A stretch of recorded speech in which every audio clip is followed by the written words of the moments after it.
Assalamualaikum warahmatullahi wabarakatuh. Selamat siang dan selamat sore untuk teman-teman MS1 dan juga MS2.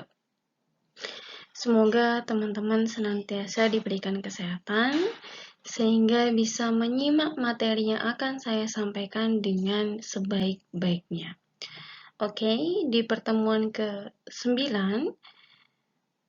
materi yang akan kita pelajari berkaitan dengan transformasi organisasi dengan berbagai intervensi strategi. Jadi kalau kita bicara transformasi, artinya ada perubahan yang harus dilakukan oleh organisasi. Nah, perubahan itu berupa upaya intervensi yang harus dilakukan oleh organisasi. Jadi kita melakukan perubahan itu dengan menggunakan intervensi. Pada materi ini ada 4 subbab yang akan kita bahas. Yang pertama, teman-teman harus memahami betul konsep daripada transformasi organisasi atau biasa disebut sebagai TO. Jadi kalau ada singkatan TO, begitu berarti itu transformasi organisasi. Kemudian juga ada kultur organisasi, selanjutnya yaitu matriks, strategi kultur, dan yang terakhir adalah manajemen perubahan strategis. Yang pertama harus kita pahami berkaitan dengan transformasi organisasi. Jadi kalau kita memaknai transformasi organisasi, berarti adanya upaya perubahan yang dilakukan bersifat drastis. Drastis itu artinya cepat gitu. Dan juga mendadak. Nah, perubahannya ini teman-teman, itu diarahkan ke 3 hal. Ada struktur organisasi, proses manajemen, dan juga kultur organisasi. Jadi organisasi itu melakukan ini, transformasi, itu biasanya untuk menjaga kelangsungan hidup dari organisasi. Bahkan tidak jarang, transformasi itu juga dilakukan secara mendadak ini, gitu. Kayak misalnya nih, ada suatu perusahaan yang mengambil alih perusahaan yang lain, ataupun penggabungan, merger, penutupan pabrik, ataupun bisa juga restrukturisasi, itu juga masuk di transformasi organisasi. Nah, perubahan yang bersifat transformasional ini, ya teman-teman, transformasional ini ada 3 hal yang harus diperhatikan. Yang pertama adalah transisi berskala besar yang mengubah secara fundamental, mengubah cara yang digunakan oleh suatu organisasi dalam berinteraksi dengan lingkungannya. Kemudian cara menjalankan bisnis, cara produksi, dan berbagai faktor strategis lainnya. Berarti kalau transformasional, ini artinya berarti kita melakukan transisi, perubahan yang besar, gitu ya. Bahkan bisa kita lihat kalau kita memaknai dari sini, ada cara berinteraksi dengan lingkungan, cara menjalankan bisnis, maupun faktor yang lain, ini berarti menyangkut seluruh aspek ataupun bagian dalam organisasi. Kemudian yang kedua, bila perubahan yang terjadi bersumber dari berbagai faktor ketidakpastian dalam lingkungan eksternal. Jadi faktor ini seperti misalkan regulasi dari pemerintah ataupun ada pengambil alihan kekuasaan begitu. Jadi kayak misalkan adanya merger seperti itu, atau bisa juga karena adanya pesaing baru dalam bisnis. Nah, itu nanti akan memaksa para atasan ataupun juga manajer untuk bersikap reaktif gitu. Reaktif terhadap perubahan yang sedang berlangsung. Jadi, kalau dia bersikap reaktif begitu, maka yang harus ditunjukkan itu adalah proaktif terhadap perubahan yang sedang terjadi. Yang ketiga, dalam kondisi kritis tidak ada pilihan bagi manajemen kecuali melaksanakan transformasional organisasi, sebab apabila tidak, yang dipertaruhkan adalah kelangsungan keberadaan organisasi. Jadi di sini pada kondisi kritis, jadi apabila sudah ada perubahan begini di nomor 2 ini, kita itu mau tidak mau harus melakukan transformasi. Kalau tidak, yang dipertaruhkan adalah kelangsungan dari organisasi. Ciri-ciri transformasi organisasi atau ciri-ciri TO. Yang pertama adalah diskontinuitas lingkungan. Pada diskontinuitas lingkungan ini, penggunaan transformasi organisasi itu bisa tepat dilakukan bila suatu organisasi tidak cocok lagi dengan lingkungan yang bersifat kompetitif, karena perubahan yang cepat berlangsung secara dramatis dalam lingkungan tersebut, atau apabila organisasi menghadapi krisis, apabila tidak diatasi akan hancur.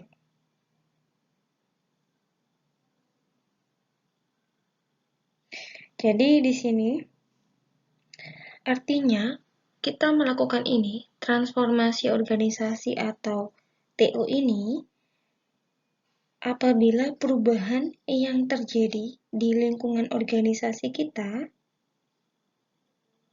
itu membutuhkan suatu perubahan. Nah, nanti dampaknya ketika sudah ada transformasi organisasi, otomatis cara menjalankan roda organisasi ini itu juga akan berbeda dengan yang sebelumnya. Jadi nanti bisa jadi akan ada penyesuaian strategi, kemudian struktur, dan juga proses pengelolaan organisasi. Mengingat apabila organisasi itu tidak melakukan transformasi, maka dia juga akan mengalami kehancuran. Kemudian yang kedua adalah perubahan yang bersifat revolusioner. Jadi berlangsungnya pergeseran yang cepat dan juga mendadak dalam cara organisasi itu berfungsi. Jadi misalkan kita melakukan restrukturisasi yang sifatnya itu mendasar.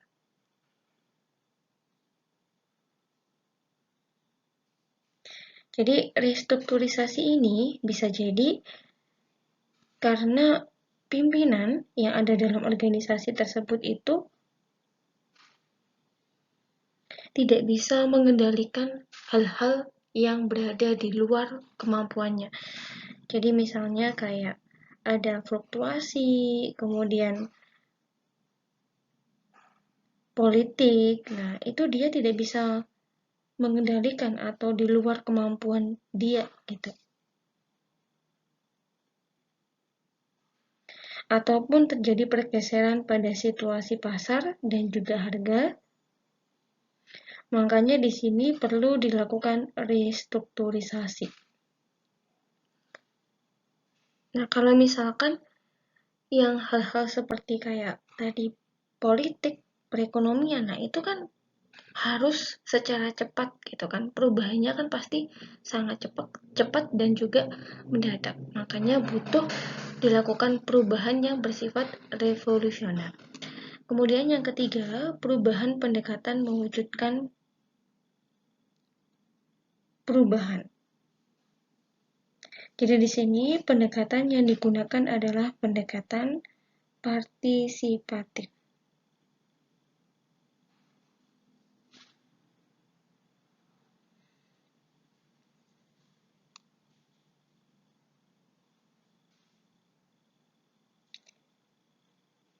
Jadi di sini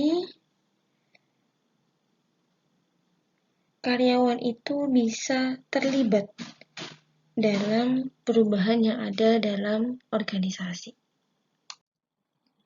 Nah, selanjutnya ini berkaitan dengan tipologi strategi perubahan. Jadi ada 4 tipologi yang perlu teman-teman ketahui. Yang pertama, strategi berdasarkan pendekatan evolusi partisipatif. Nah, di sini strategi ini digunakan apabila yang menjadi sasaran adalah memelihara kondisi yang sudah ada tentang kesesuaian organisasi dengan lingkungannya, sambil mengantisipasi terjadinya suatu perubahan. Nah, jadi kalau strategi ini, teman-teman, strategi yang pertama ini, itu biasa disebut sebagai strategi incremental. Jadi, kita bisa mengambil strategi ini, jadi strategi berdasarkan pendekatan evolusi partisipatif, apabila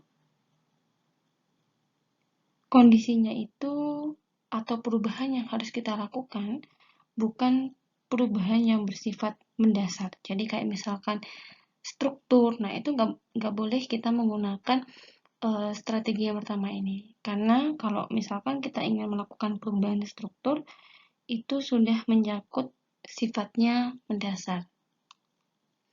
Kemudian yang kedua adalah transformasi yang bersifat karismatik.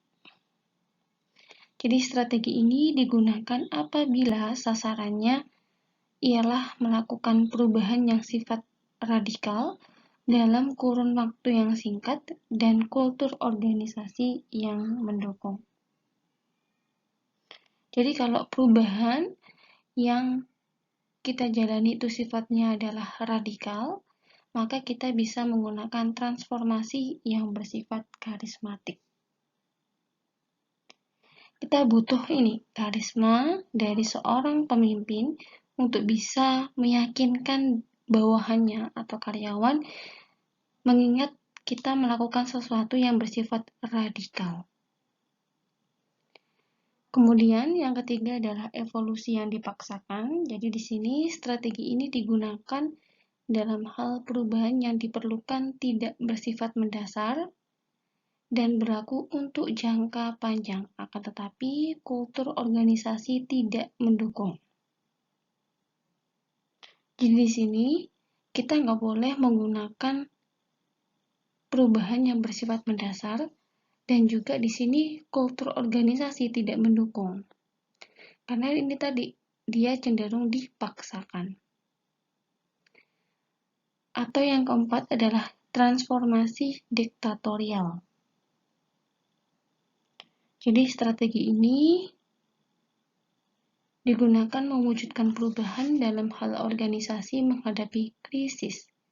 Adanya restrukturisasi diperlukan meskipun diketahui restrukturisasi yang dimaksud itu bertentangan dengan kultur organisasi.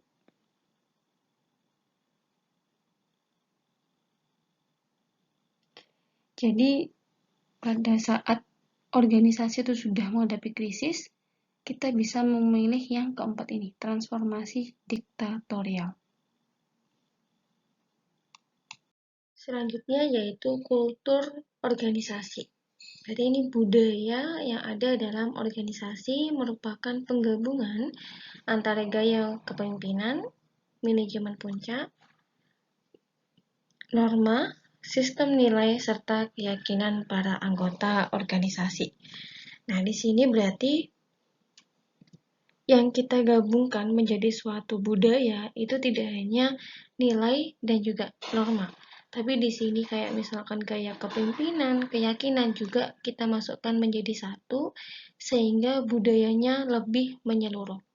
Berarti implikasinya dari kultur organisasi ini bisa jadi kebiasaan, kemudian cara kerja. Nah, itu bisa menyangkut di kultur organisasi.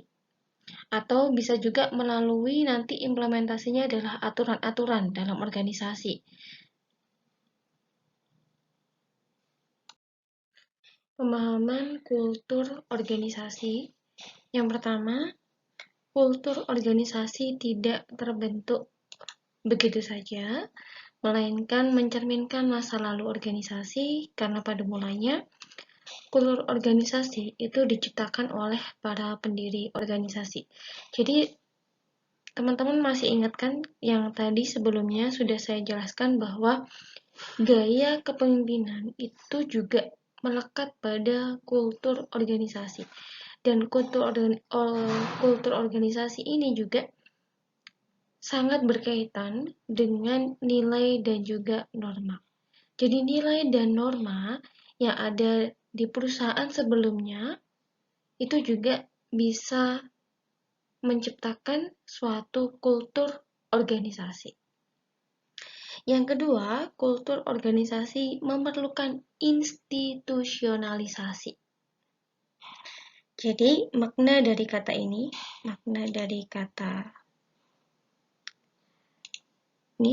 institusionalisasi itu berarti ada upaya secara sadar dari para karyawan, atasan maupun pimpinan dalam organisasi itu untuk melestarikan kultur tersebut. Sehingga kultur itu yang ada dalam organisasi, usianya itu bisa lebih lama dibandingkan dari siapapun karyawan yang ada dalam organisasi tersebut. Karena apa? Ya karena itu tadi, seluruh elemen, jadi kayak atasan, bawahan, itu mereka melestarikan kultur tersebut. Kemudian yang ketiga ini, para anggota memahami kultur organisasi di mana ia berada. Berarti karena anggota itu harus paham kulturnya itu seperti apa, makanya di sini butuh yang namanya sosialisasi. Jadi, sosialisasi itu adalah tugas daripada manajemen untuk bisa mensosialisasikan kultur tersebut. Jadi kayak misalkan kebiasaan yang ada itu seperti apa, kemudian sejarahnya seperti apa, gaya berperilaku yang diharapkan seperti apa, itu harus disosialisasikan agar setiap anggota itu bisa paham. Selanjutnya yaitu pentingnya kesesuaian antara strategi dengan kultur. Jadi strategi yang sudah kita rumuskan itu harus kita sesuaikan dengan kultur yang ada di dalam organisasi tersebut. Nah, jadi karena kalau kita tarik ke belakang, kultur itu nanti akan berkaitan sangat erat dengan efektivitas organisasi. Jadi kalau misalkan nih, suatu organisasi punya kultur yang kuat begitu, maka lebih mudah untuk meningkatkan produktivitasnya, kemudian juga akan karyawan di dalam organisasi itu akan memiliki rasa kepemilikan dari organisasi tempat dia bekerja. Nah, sedangkan di sini strategi itu cara yang secara sadar ditetapkan dalam rangka pencapaian tujuan organisasi. Pada gilirannya, kultur menentukan skala prioritas dalam menjalankan roda organisasi. Jadi, kita harus bisa menentukan skala prioritas kita itu ada di mana. Karena kalau kita bicara skala prioritas, berarti kita harus bisa menentukan gitu. Mana yang lebih dulu gitu. Karena kita memiliki keterbatasan gitu. Baik sarana, prasarana, kemudian tenaga guna untuk mencapai tujuan yang telah kita rumuskan. Selanjutnya yaitu pentingnya berbagi visi. Jadi di sini sudah saya sebutkan bahwa ini visi merupakan esensial kepemimpinan. Jadi kalau esensialnya kepemimpinan berarti pengaruh. Jadi kita merefleksikan kepemimpinan itu sebagai pengaruh begitu. Setiap usaha mengubah kultur organisasi harus mulai dengan adanya visi yang jelas tentang strategi baru yang ditentukan dan apa saja yang diperlukan agar strategi tersebut mendatangkan hasil yang diharapkan. Berarti kalau kita memaknai dari sini, kita bisa berpandangan bahwa organisasi yang dikelola dengan baik itu pasti didasarkan pada visi. Jadi di sini ada 4 tahapan dalam penyebaran visi. Yang pertama adalah berbagi visi, kemudian memberdayakan individu, pengakuan kinerja, kemudian menghargai kinerja. Kita mulai dari yang berbagi visi. Nah, di sini berarti para anggota organisasi itu kan mereka akan menerima visi yang jelas. Nah, visi itu nanti harus diyakini oleh setiap anggota dalam organisasi tersebut. Jadi makna dari berbagi ini, mereka itu harus bisa merefleksikan visi yang sudah ada itu ke dalam kehidupan kerja mereka. Sehingga kondisi dari organisasi itu menjadi lebih baik. Kemudian yang kedua adalah memberdayakan individu. Anggota organisasi ini merasa berkepentingan dalam terwujudnya visi yang baru. Nah, kemudian anggota organisasi ini juga ikut serta berpartisipasi dalam merumuskan visi yang baru itu. Sehingga tujuan pribadi daripada individu-individu dan organisasi itu bisa seirama dengan visi yang baru itu. Kemudian yang ketiga berkaitan dengan pengakuan kinerja. Nah, pengakuan kinerja di sini berarti suatu visi itu harus bisa menentukan tujuan kinerja yang menantang. Kemudian juga bisa menjadi saluran yang aktual. Jadi ada objektivitas, kemudian juga ketepatan waktu. Yang keempat, menghargai kinerja.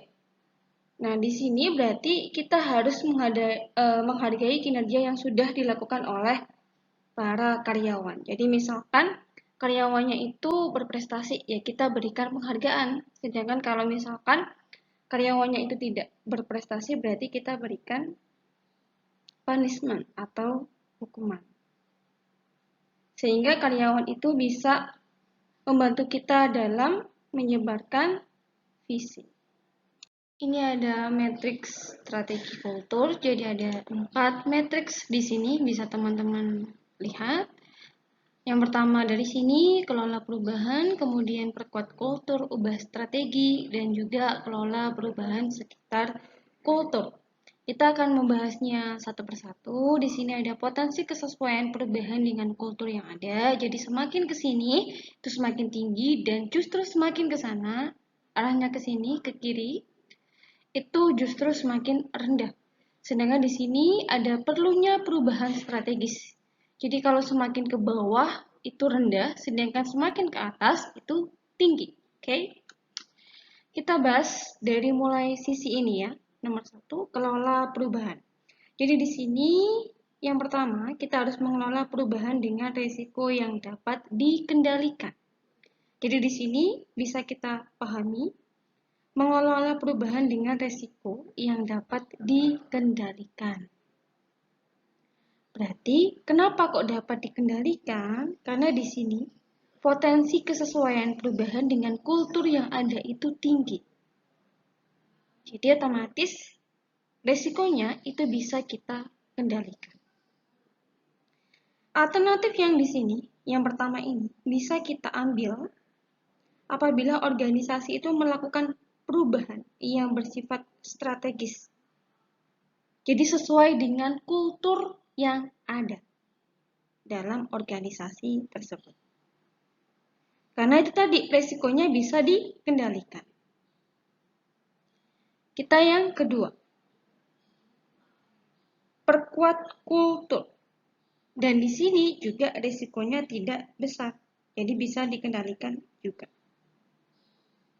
Nah, yang kedua ini berarti kita tepat menggunakan strategi ini, perkuat kultur, apabila organisasi itu dihadapkan pada perlunya perubahan strategis yang berskala kecil.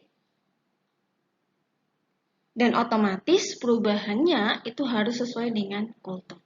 Jadi, poin yang bisa kita ambil di sini adalah strategi tersebut harus sesuai dengan kultur yang ada. Itu di poin 1 dan 2. Bedanya kalau di sini adalah perubahannya itu skalanya kecil, kalau di sini enggak. Kemudian yang ketiga, kita ke sisi sini ya. Jadi kita harus mengelola perubahan sekitar kultur.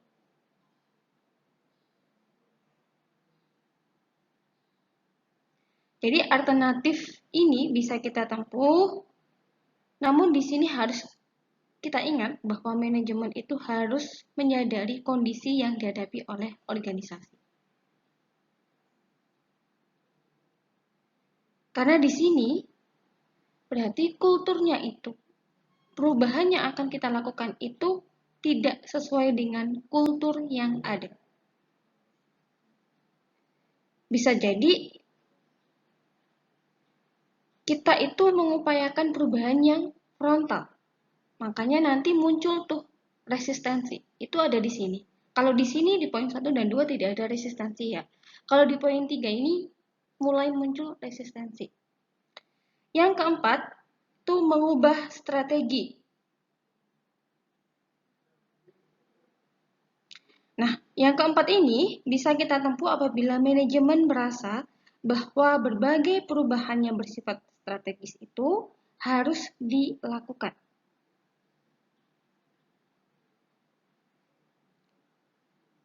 Jadi di sini kita mengambil strategi yang begitu kompleks, bahkan tidak sesuai dengan kultur yang sudah ada. Jadi kalau di sini bisa kita simpulkan bahwa pada ini poin 4 ini di sini teman-teman itu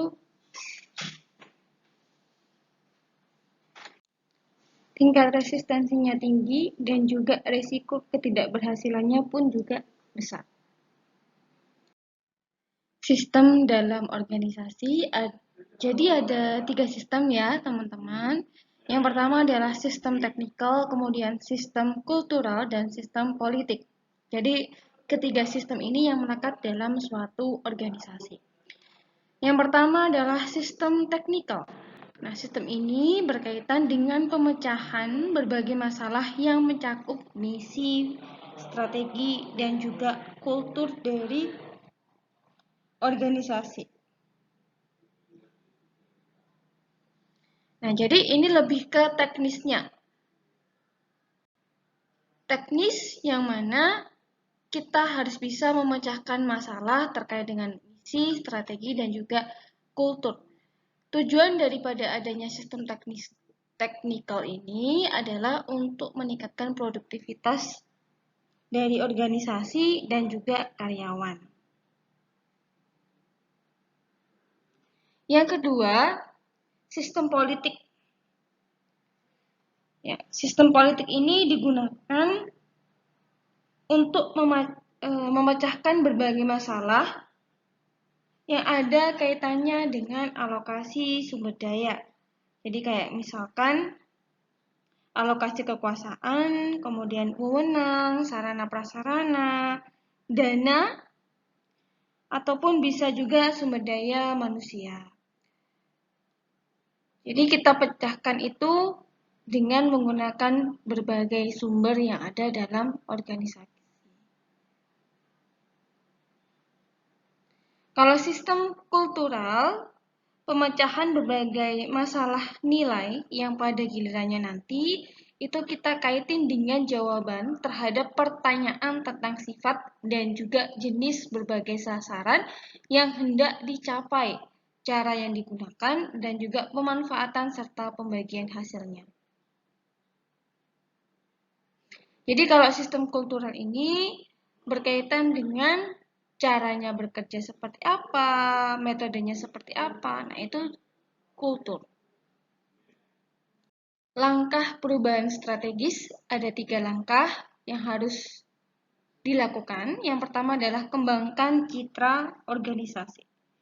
Jadi organisasi itu harus bisa mengembangkan citra organisasi, yang mana ketika organisasi ingin mengembangkan citra tersebut harus disesuaikan dengan 3 sistem yang tadi. Sistem teknikal, sistem politik, dan juga sistem kultural. Berarti di sini ketika kita ingin melakukan suatu perubahan itu harus dimulai dengan visi. Jadi visi itu nanti kita kaitkan dengan bentuk dan juga kondisi organisasi yang diharapkannya itu seperti apa. Kemudian visi yang dikembangkan itu juga harus selaras dengan ketiga sistem itu tadi. Yang kedua adalah memisahkan ketiga sistem dan juga melakukan intervensi pada masing-masing sistem. Jadi di sini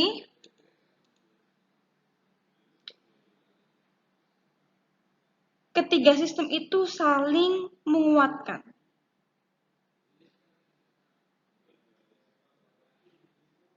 Jadi mereka itu antara satu sistem dengan sistem yang lain itu saling menguatkan.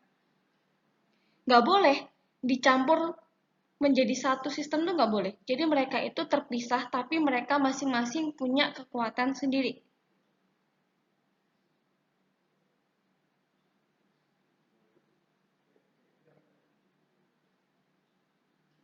Yang ketiga, buat rencana untuk menghubungkan kembali ketiga sistem.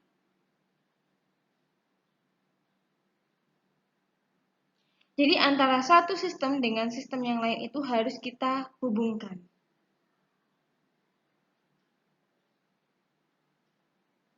Jadi setelah kita melakukan intervensinya itu secara terpisah untuk masing-masing sistem, kita menentukan cara apa yang akan ditempuh agar bisa mengkaitkan antara satu sistem dengan sistem lainnya.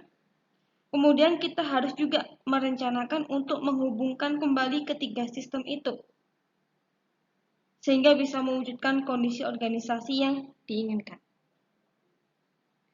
Demikian pemaparan yang bisa saya berikan. Semoga mudah dicerna dan juga dipahami oleh teman-teman. Apabila ada pertanyaan atau yang belum jelas sehingga kita bisa diskusikan, silahkan disampaikan di Google Meet ya. Oke. Akhirul kalam, wassalamualaikum warahmatullahi wabarakatuh.